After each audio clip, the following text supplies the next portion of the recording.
Middice Crisis Hotline.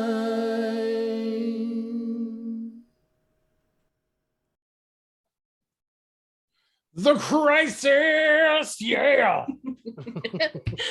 And Love we that are song. back for another round of Middice Crisis Hotline. We're now doing this on a monthly basis. Give us a bit more time to gather up a couple of episodes to talk about, gather up some special guests, gather up your questions and comments and concerns, and this is the spot for all the insider info. I'm gonna go ahead and introduce my co-hostess with the mo-hostess. Woo! Miss Eddie. Hello. She plays Riona in the game. Everybody's Yes. third favorite character, second or third favorite character. I'm their favorite druid. And then from the game, we have with us our dungeon master of doom, tormentor of souls, and basic ringleader of the marionettes of doom, Mr. Justin Langston. Everybody, woo, yay! Hello. How are you? It is wonderful to play a hero, but villains have more fun. And speaking of heroic villains, our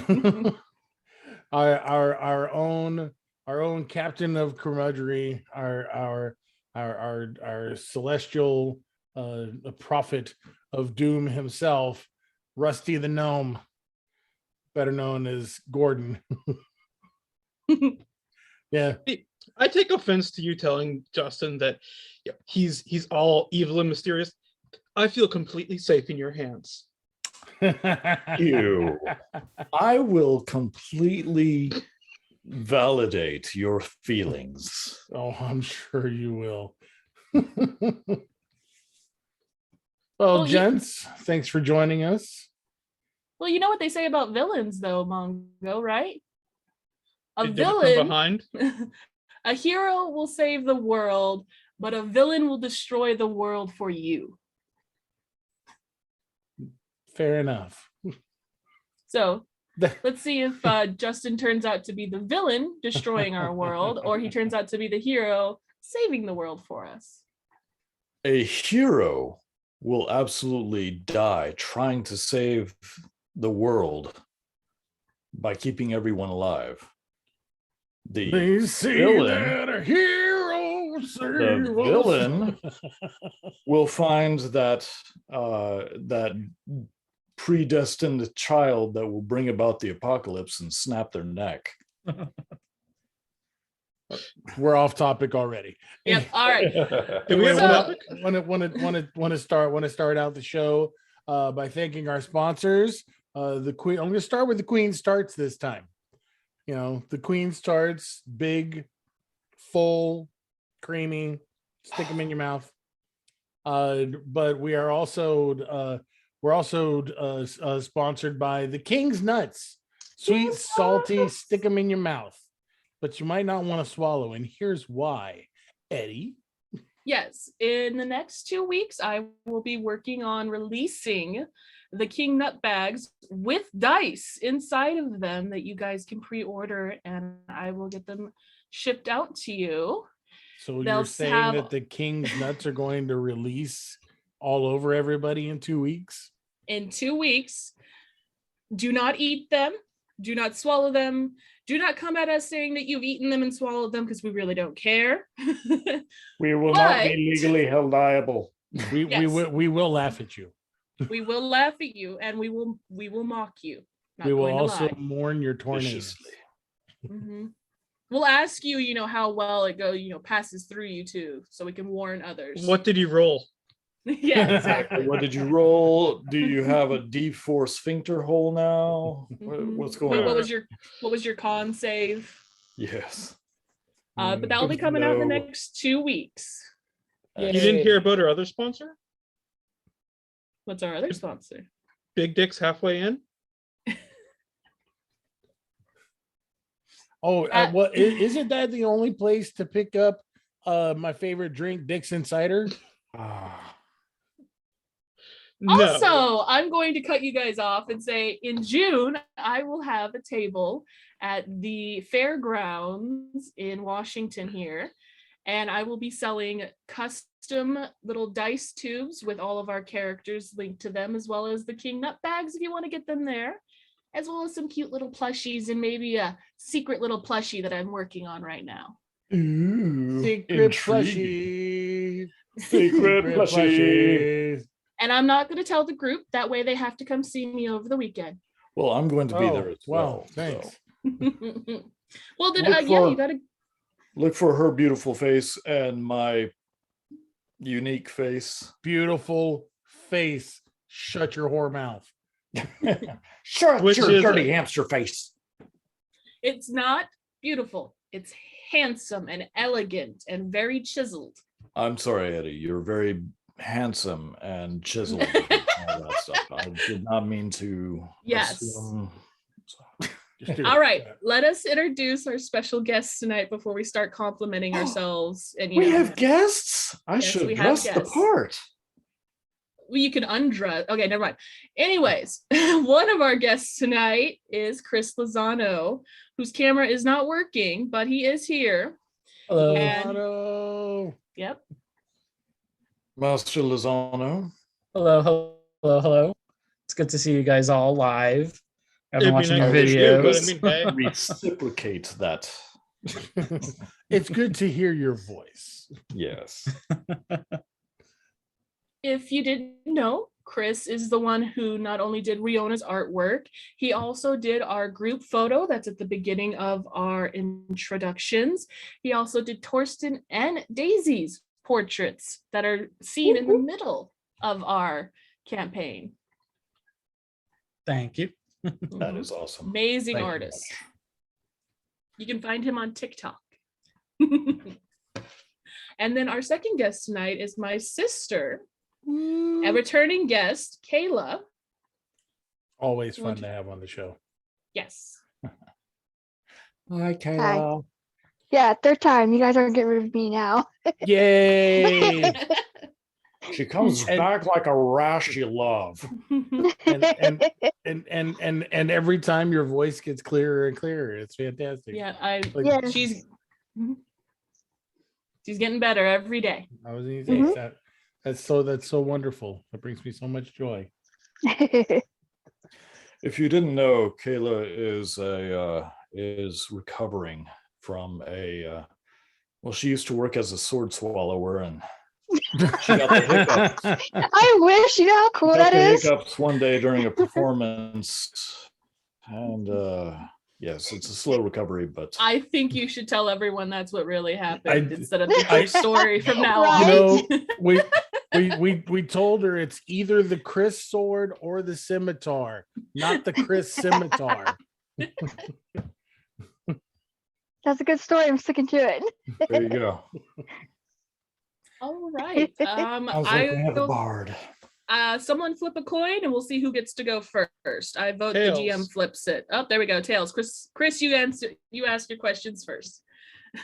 Okay, so my first question has to do with episode 11 because I just finished watching that one.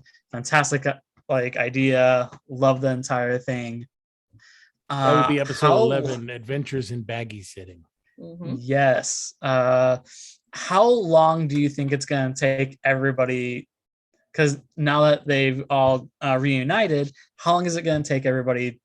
Do you think to try and get out of the bag of holding? I thought he was This going is to ask when to we start fighting each other Justin. again. That How one's too long? easy of a question. Not too easy of a question. So, as I stated in that video, we had two of our members have to drop out for various real life reasons. They are back in the next episode, I will say. But we left Daisy in Max's home, keeping the bag open. So we're not quite all together at this time. But I had different plans to put the peoples through, and then 2 of them had to drop out. So this is what happens when I am literally winging and praying it, trying to figure out how to keep the masses entertained, keep my players entertained, and keep myself entertained, because that's the most important part. And so as far as being able to get back together, it was kind of a one-off in story, if you will. Okay. But you will see some quick resolutions so we can get back on track. Awesome, very nice. And then one more question. So for the Bagman, did I know he's gone, but is any of the stuff that he took going to come back to everybody? Because he was snatching things left and right pretty quickly. He tried. He really wanted that book.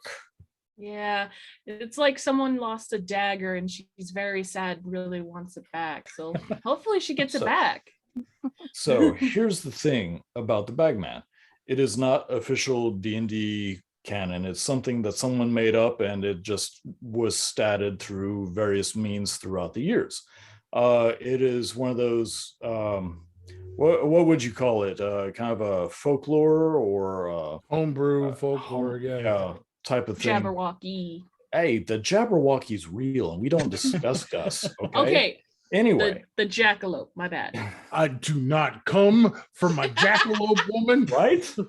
Oh, Eddie, stop while you're ahead. I may not always be proud to be Texan, but when we start talking jackalopes, the Texas it- comes it out was- in me. It was one of those things where No, the lore Bigfoot, of Eddie. the Bagman. Bigfoot. Bigfoot's real. We have a National Bigfoot Day, I think. Anyway, so the Bagman, his lore and background, it allows for maybe that Bagman is dead, but that doesn't mean there couldn't be another one. Maybe there's multiple. Maybe the bagman just went to a different bag. Yeah, the threads were hooked up to all the different bags. Awesome. Well, thank you. All right. Kayla, you had a couple questions, and I think the questions Yes. you asked, everyone is here tonight to answer them. Yeah, I noticed. So first one is for Rusty. Does Rusty 42. like being a tripod? He doesn't know the difference. He's a gnome. He doesn't know the difference. I mean, You know what they say? technically- Once you go gnome, no other bone will feel at home. And now I have to make another sticker. There you go. At least that one's not canon yet. I mean, it's No. only the canon. We'll say it's something in gnome society that only gnomes are able to say. My question is off of that one. Is Rusty a tripod, or is that just normal for gnomes? Because I might look at gnomes a different way. In my mind, gnomes, halflings, half elves, humans, orcs, half orcs, all that stuff. It is just like how we in real life experience life. Some people are more gifted than others, but it's all pretty proportional. I Now, you think see- Rusty is just a prime example of Gifted. My thought is completely different. My thought is like the wood duck, right? Damn thing's only this big. But yet. Right? It's this Gnomes big? are gnomes are small, but mighty. small Here we but go. mighty. Rusty, tell me when to stop. Well, I got 12-inch legs, so So there we go. All right. Kayla, you had another question. Yes. Oh my goodness. This one's for Torsten. Ooh. Let me Uh, get in does- character. Go ahead. Does Torsten think his nightmares and episodes will get worse? He doesn't want them to. Uh, but with everything that's been going on, particularly with his Torsten's going through it. You know, with the with you know the PTSD dreams of becoming more and more real every time he dreams. He's aware of what's happening. He's aware that they are getting worse, and they will probably continue to get worse until he actually gets to face his demons. Okay. That's not what concerns him. What Mm. concerns him right now is what's happening to his connection and his ability to because we're only what 4 days in after we We're all met each on other.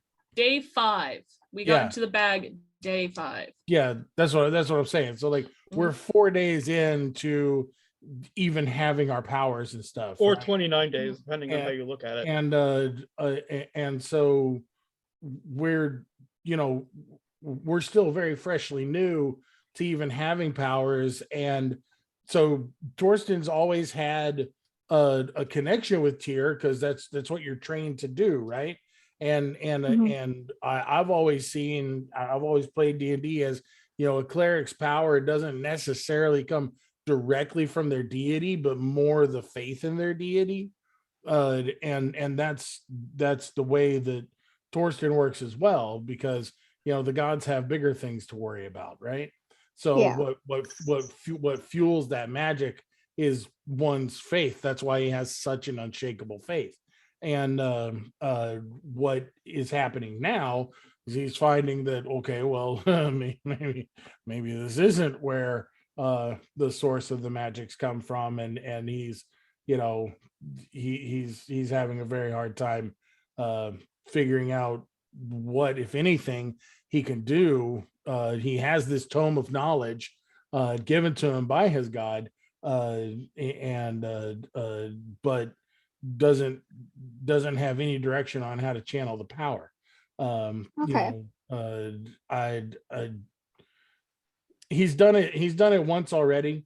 He's done the blood magic once already, I think in episode 10. In episode 10 he did both blood magic and pulled power from the flame to cast to cast the big healing spell. And so he's noticed that those two things kind of work, and so he's still experimenting with that, but right now his faith is not necessarily shaken in Tyr. His faith is shaken in his training. Okay. So the demon dreams, that's the only stable thing he has right now.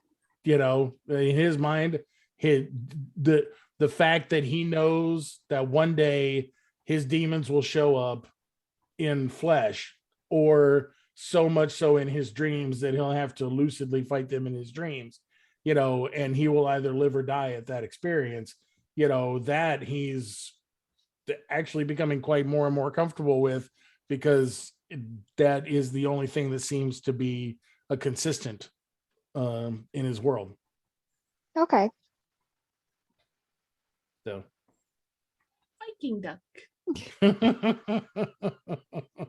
So, Mongo, when you perform the blood magic, I know your character is based on Viking, historically and mythologically speaking. So one of the things that I was reading about Tyr, because hey, I do a little research. Tyr is all about balance, right? And it struck me that the fire would be a conduit at some point for you, because fire is a balancing agent. Mhm. It is used both lawfully and chaotically. It destroys, but then from that destruction comes growth. So I just thought that was a fun little thing to throw at you. I dig it. I just I'm curious to see if Torsten is going to keep a grip on himself long enough to figure out how to PG-13, Mongo, PG-13. well, just keep a grip on his brain, long enough to figure out how to cast the spells out of his book, or just just be like, you know what? If I have to go back to the old ways, let's go back to the really old ways and just find the biggest axe he can find and just kill everything in sight. I mean, it's It would be easier. I think Kayla's last question actually talks about what we're talking about right now. Kayla, you had a question for Justin. Let's see. So what do you plan to do with magic users in a world with no magic? See, that's the fun part for me. I've had conversations amongst the players. This is a fantasy setting, literal Dungeons and Dragons, things that go in the bump in the night, I should say, are known and seen and dealt with. But to me, a lot of the other games that I've watched or participated in, magic is something like, yeah, I mean, I was a sorcerer for a little bit of time, and suddenly I can do this now. And there just doesn't seem to be any work put forth in it for me anymore. So they are in a situation where the threads of the weave, that which the gods give power to the mortals, has been severed. So now they have to find new conduits. They have to find new ways. And I'm hoping that because of that, magic doesn't just become an everyday tool that, oh yeah, I mean, I was a peasant for a while, and then I picked up a book, and now I can shoot flaming arrows. I want a sense of wonder and some effort to go into magic. So I'm not completely disallowing magic. I love magic. Magic is so fun, but yeah, they're having to deal with this because that's literally what is happening to their world right now. That's a very Thorsten's, nope. That's episode 12. No. Talk about it. No, I'm not talking about. No. I would say that's an interesting viewpoint to have. The you're a peasant, and then poof, you have magic powers. I don't. I like myself. I see it as completely different.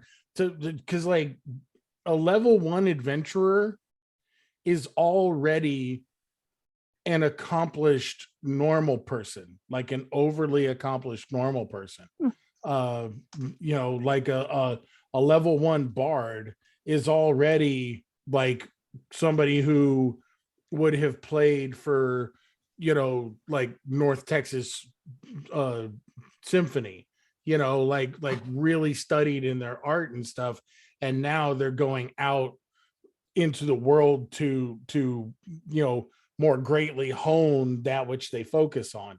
So we'll take a cleric for example. He lives as an acolyte amongst people who have learned the magics and the old ways and stuff, and by the time he becomes a cleric, he's already studied how the magic works, where it comes from, the how to appease the god that gives you the magic and everything. It's like the only class that goes from nothing to something in my mind is sorcerers, and that's because of and that's that they're like they have the X gene, you know, they're mutants, you know, they hit puberty and all of a sudden, oh crap, I have magic, you know. The same could be said for warlocks as well. I'm in a bind, and you know, a passing deity is like, oh, this might be interesting. Right. I may have oversimplified. That person has to be again, even with warlocks, I would think that person would have to be interesting enough to the deity to even warrant their attention. You know Could what I'm be. saying? Although some deities have that foreknowledge. Yeah. And what was it? A while back, there was a comic book, Marvel comic book, where Thanos, literally Thanos, doesn't do anything like outwardly evil or visibly evil. He just steps in front of a moving bus, gave it plenty of time to stop, which it did. Nobody was harmed, and he helped a lady across the street. But what he actually did was he knew that the woman that was on the bus would be running late at that point and would never meet another woman who would start a conversation with her. And by that conversation, they would actually end up curing cancer and other diseases and bringing the earth into a utopian society where everyone is blissfully living in a paradise type of world. And he comes back on her deathbed and lets her know what she could have accomplished if it weren't for that few seconds.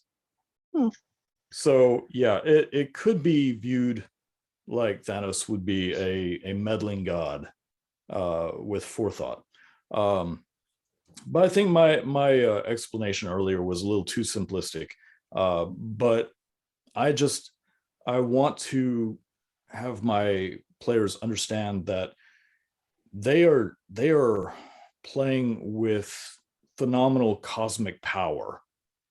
Bitty living That's it. space. Yeah. Yes, That's exactly. what I was gonna say. And that is something fantastic. A cleric, yeah, sure, they would see what other clerics could do, and only certain clerics are able to do this because they are given that divine spark, maybe by their deity, maybe through augmentation magically, whatever the case may be. Fighters at level 1 are head and shoulders above a plowboy because they have some sort of experience. I get that. That's why when our characters started at level 0, some of them had ideas as to what they wanted to be. Others came into it more organically. So just Fair like enough. the idea of a little bit of wonder and awe.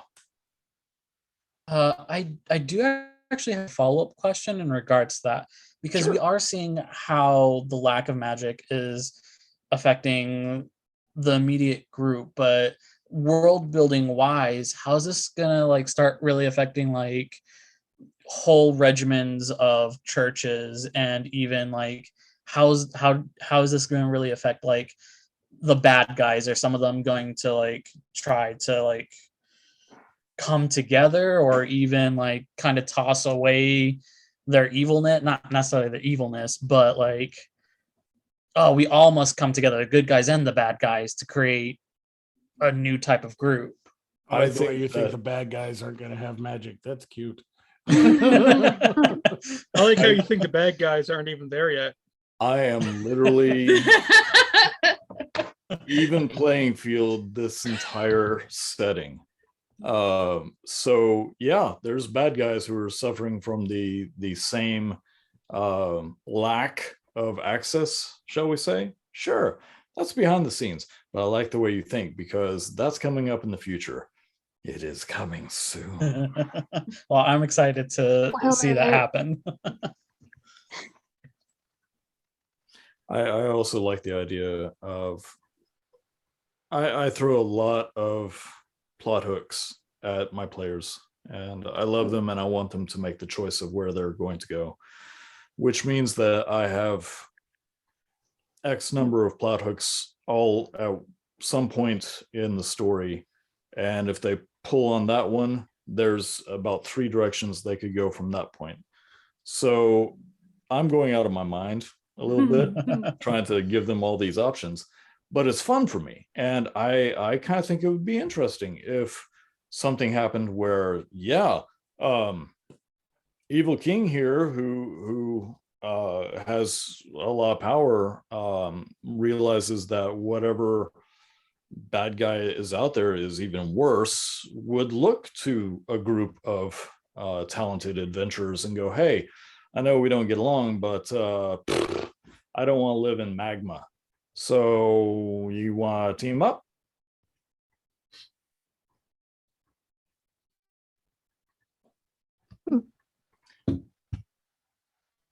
I got a question for the DM, Oh no. Dungeon Master. It's a trap. It is a trap. It is a very big trap. There we go. There's that note taking. It's not that big of a question. It's more of a simpler question. So far, we've gotten Busby's story. We've gotten a story from a tree that turned out to be not a tree. And eventually we're going to get the story from hopefully Max, if he can talk in a straight line. He is well over 100 years old for a human, even by today's standards. He's gonna ramble. And that's fine. When we get somewhat of a straight answer, am I going to be mad? Am I going to be a mad, like a mad player? Am I going to be mad at you? I don't understand the question, dear. I'm sorry. I think you're looking for answers of you're trying to skip ahead to the end of the book. I am. So you're being that choose your own adventure reader that's like, okay, if I want to do this, turn to page 34, or if I want to do this, turn to page 137, and instant my death. finger Okay. here. Instant death. Nope, that doesn't work. Okay, let's see what it. Am I the only one that was terrible at those books? I love those books. I love the goosebump ones. I would consistently die, or Turn something. to would- page 34. No, I know what's on 34. Right, the same thing's always on page 34. So to answer your question as best as I can, because I'm not sure exactly what would make you angry at me as a player. I mean, considering last campaign, you went from being a happy-go-lucky, leave the world in a better place type of person that was always seeing the good in everybody, to basically being a punk rock mole with huge claws and had a lizard baby hybrid with one of your players. So yeah, I'm not sure what would make you mad. You left out that I murdered my own mother. Well, there was that too. Yeah. I mean, willingly. Stepmother. Let's get the yeah. Whatever. I murdered her. Okay. When's the next time you're gonna invite us over to your house so we can all hang out? Oh, that's we can have Mongo come up again. Yeah. Well, when Mongo comes up here in the fall, I believe that Beth will also be up here visiting. So it'll be all of us in one place. We get to play in person. Yay. Yeah. I would really like to try to make it up for Emerald City. Oh, absolutely. Really August. Yeah. Next time we all play in person, Mongo, you don't get to pour. Oh yeah, there will be no alcohol. I will pour the alcohol. I will also bring fun snacks. I caught myself. I will bring fun snacks. I caught snacks myself. are edible. She'll bring the Funyuns, and I'll bring the Mountain Dew. Exactly.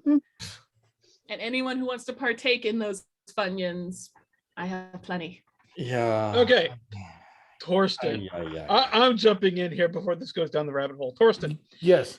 you're having bad dreams. You know what they're from, Yes.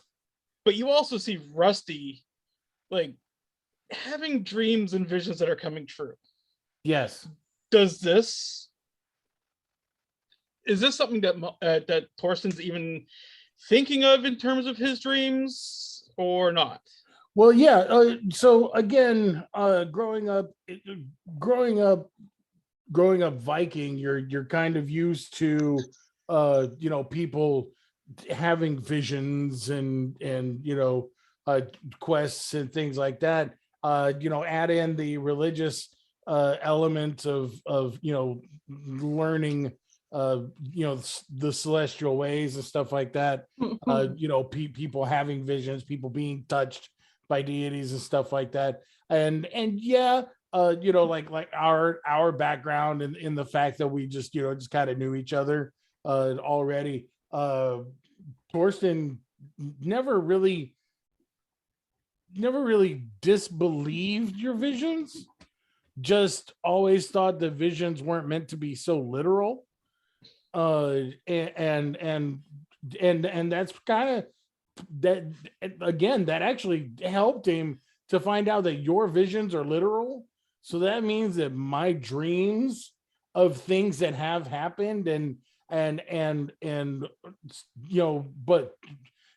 it's like I'm dreaming of things that have happened, but having right now conversations, about things going on right now.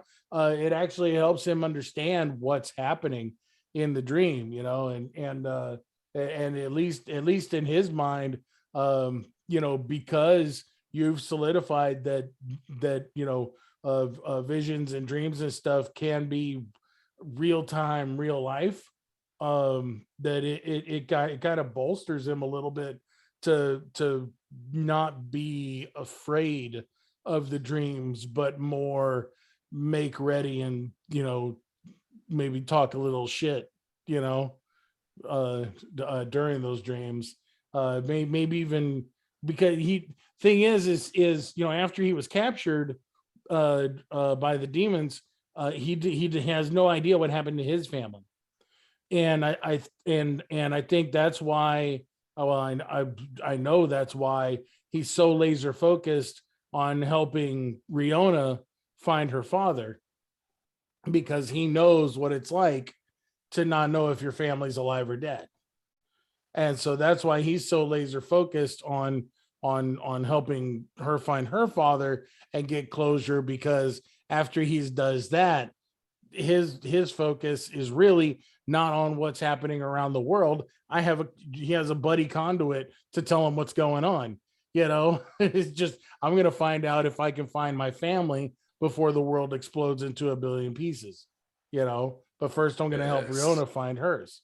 Yes, my players. Come up with your backstories. It's all coming together. But that's what, that's how he feels about his dreams, is that, okay, yeah, the demon who scarred my face is able to talk to me through the scar that he put on my face. I get it.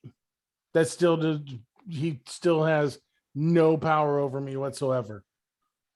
I will not give in to fear, because that's what they feed off of. And one day I will meet him on the battlefield, and one of us is going to die. That's too bad, because Rusty is terrified, and All Maybe right. Rusty needs to talk to his buddy Torsten. Torsten might be able to help him out. All right. Before you guys continue, I'm going to ask our guests if they have any final questions for us. I do have one more. I have one more for Rusty. So what made Rusty watch and talk to Riona? he's got a bit of a speckled past himself, and he sees what's going on with her, and like that she's taking steps towards a breaking point that he's crossed that line.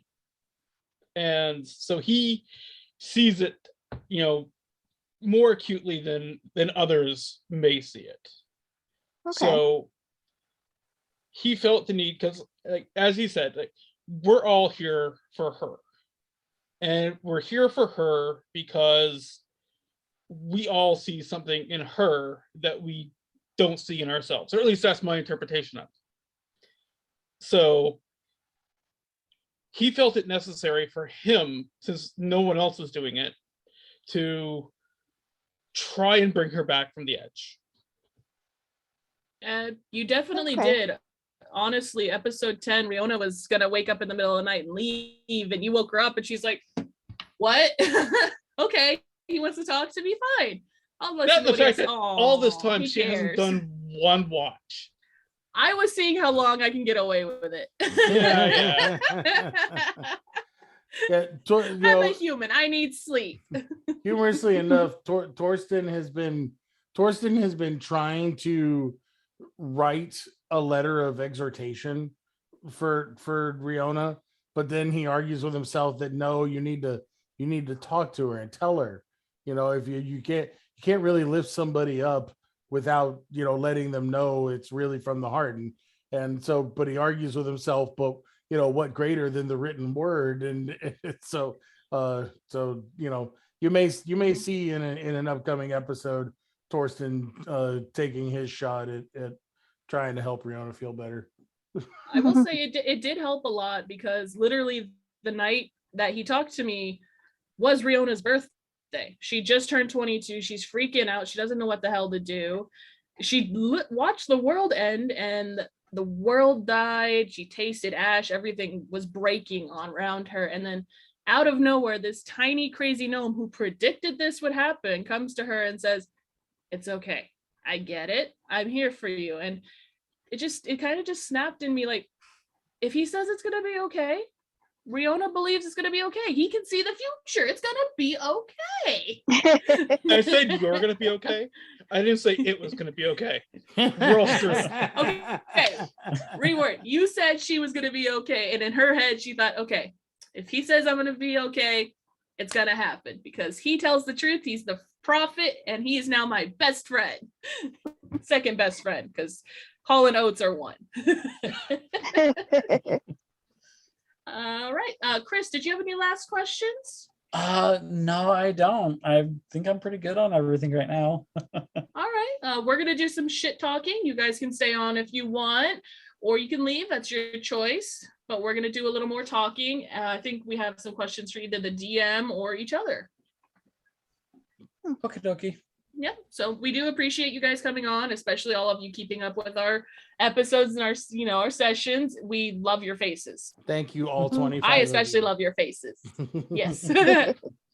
So my Hey, question, it's 25 to 50, depending on Yeah. the week. yes. My question actually goes to Torsten. Yeah. Him being who he is there any what's the word I want? Feelings for Daisy? Because Torsten and Daisy have shared little moments here and there, but nothing concrete. But do you think there might be feelings forming? Uh, I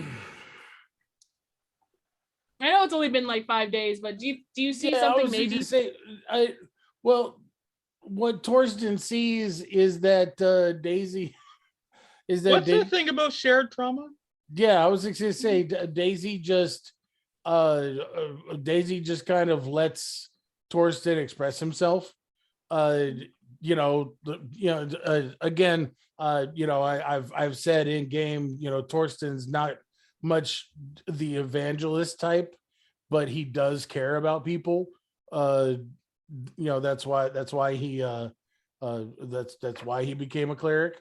So that he could help people, and just sometimes, one of his again, the thing with balance, as a follower of Tyr, he's always looking for balance, and sometimes to balance yourself, you need to help balance somebody else, and she's usually the only one open enough for him to even try.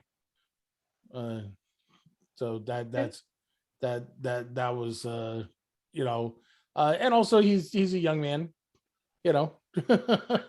I'm 22 human years. You're what, 24, 25? Yeah. Yeah. And then Rusty's how old? 40-ish. So younger gnome. Young for a gnome, yeah. Yeah. And so she By gnome standards, I might be younger than you guys. she was the first one to use Torsten as a leaning post, as it were, someone to help carry her grief or her whatever in that moment, and so he knows that door is open, so he'll kind of take that door, and he's but again he's still young, and she's a leather clad, purple haired Elf, half elf. yeah. I mean, wouldn't you? Wouldn't you cuddle? Rihanna still Rusty doesn't know has. what she likes. Fair enough. Just I was gonna say, in this group, she doesn't know what she likes either. Well, she doesn't know the difference between a eunuch and a cleric, so yeah. Exactly. Justin, Rusty hears a lot of voices in his head, specifically when he's having his visions. How many different voices has he heard? Ooh, well, do you want to go back to when he started having visions or in-game visions? Let's go all the way back. All right. So,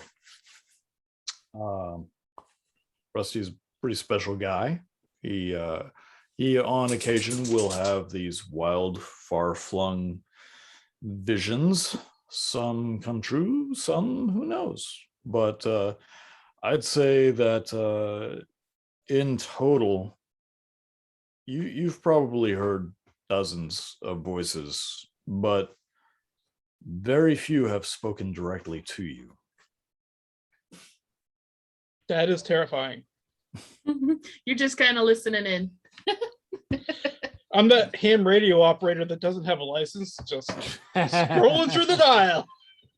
Yep. Just scrolling through the dial. That's funny. All right. Anyone else have anything else they want to say about the campaign going so far? Oh, I do. All right. Speak your mind, Dungeon Master. So He finally gets a platform. Mhm. Little soapbox. a little soapbox. Firstly, as I stated in game, I put you guys through a lot to advance you fast. Giggity. Giggity. From here out, all those things that I laid before you, you might want to think about in the future. But as far as the upcoming weeks, we have a fabulous one-shot coming up, done by Ms. Eddie Black as the DM. And I am looking forward to playing, because while I get to do all these extra characters and voices and NPCs and demons and devils and monsters galore, I get to focus on one character. And plus, it's not the same. It isn't. It is, And you give us so much. I'm honored to do this. Do you want to be the good guy for once? Is that what you're saying? Max is wholesome. I still don't trust him, I and was that's gonna saying say, something, because I don't Riona trust trusts him everyone. I don't trust him any farther than he could throw me. I trust him with all my heart. Yeah, you do. You. Rusty doesn't, but I do. But I no, don't, and Riona don't. we are doing this one shot coming up soon. We'll have episode 12 pulled up. 12 this Sunday, and then on Easter Sunday we'll have the one shot. Yep. Yep. That's gonna be fun. I mean, it's always fun, but a little different flavor for you folks out there. Yep, and a little different flavor. Lozano is actually going to be playing in our one shot. What? Lozano? Is that gonna be your character's name? I think you're muted, love, if you're trying to talk. So I'm If If you're not trying to forward. talk, you're doing just fine. Right. Perfect. But if Master Lozano is playing as well, then I am definitely looking forward to having some fresh blood. So just keep that in mind. We're going to have another episode of Mid Dice Crisis Normal, and this is going to be Mid Dice Crisis Variant. You know, I'm a variant. I like it. Yeah, It'll be fun. I'll wear a little variant headband. Oh, I'm dressing up. That's silly. All right. Well, if that's everything, I think we should all say goodbye to our guests, say goodbye to our fans, and call it a night. Thank you. I think we were a Love little you bit all. longer than usual, but that happens sometimes. And that's why we're doing it once a month now. Yep. So we can have a little more wiggle time. Yep. Thank you. We love all of you. And again, Watch. check out Subscribe. Lozano's artwork on the tweeters and TikTokies. The sorry, TikTokies. the TikToks. Yeah. Also be watching out in 2 weeks. Get your own King's nut sack. Woo! Full of the Yes, King's yes. nuts. Yep. Love And the we'll have those on pre-order. Thanks look to like a Queen chipmunk. Starts for being so sticky gooey goodness. And thank each and every one of you. I have been Mongo, your host of the night. That's Eddie, our co-host, aka Timekeeper, aka Keep My Crazy Brain in line. Note taker, lore keeper, social media, just a little of everything. Goddess among men. Speaking of men, our DM Justin, thanks for joining me. us. Hi. Gordon, Rusty, everybody's second favorite player. Because we all know who everybody's favorite is. Hey, who can keep up It's- with an owl bear? Yeah. We all know it goes Scrack, Oats, then Rusty. Is it Oates really has those Oates? words Do of you really think people, I mean, yeah. Yeah. He just those little words of wisdom. He's funny, that nice comic relief. Wow. The DM's legitimately the second favorite player character. I would put him as first, but it is Scrack. One night we'll have him on, guys. I promise. We'll get him on the A. Yep. We'll All see, right, well- we'll see you guys Mhm, next month mhm. around the same time. Sundays at 5 Pacific, YouTube and Twitch. Yep. Every Sunday. Watch us. Comment, Subscribe. like, Comment. share, subscribe, blah. We love your faces. Love you guys. Bye.